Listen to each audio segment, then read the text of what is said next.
Now, I want to share with you something that's not a secret, but I don't think it's widely known. You can discover this if you look around, but it's not something that's widely known. It's certainly something that the media doesn't highlight in this country. Now, we all know about the push for electric cars. It's been a hot button political debate even at the last election. And we know that we've got governments around the country offering taxpayers money to get people into electric cars. They all want us to drive electric cars. They've actually been offering rebates to buy electric cars. In South Australia, New South Wales and Victoria, there are state government subsidies of $3,000 for you to buy an electric vehicle, and the other states are supporting an electric vehicle push in other ways.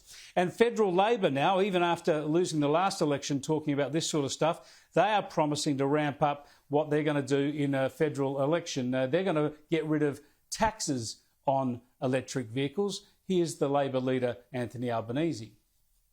We'll remove taxes from cheaper electric vehicles. We'll develop a national electric vehicle strategy, including the necessary infrastructure rollouts. Yeah, the taxes, the federal taxes that Labor are promising to get rid of will reduce the cost of electric vehicles by a couple of grand. That's a couple of grand that would go to taxpayers, that's going to the buyers of electric vehicles. And for employers who hand out electric cars and there's fringe benefits tax on that, they're going to save up to $9,000 a year. So there's a lot of money being handed out with these electric cars, and there will be more, of course, in the future. But guess where the Model 3, Tesla, as you know, are the main manufacturers, the dominant player when it comes to electric vehicles. Guess where they're made? They're Tesla Model 3 and the new Model Y. Well, they come from this plant. It's called a gigafactory, which is a kind of Tesla woke word meaning bloody big energy-consuming factory. And this gigafactory is Giga Shanghai.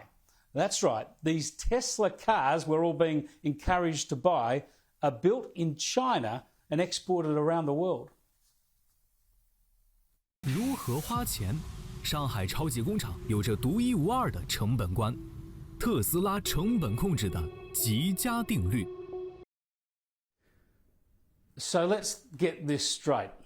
We are crippling ourselves in this country with a push to reduce carbon emissions, to go to renewable energy, to increase our energy costs, to have additional investments in renewable energy and pushes to subsidise electric cars and the like to reduce our emissions.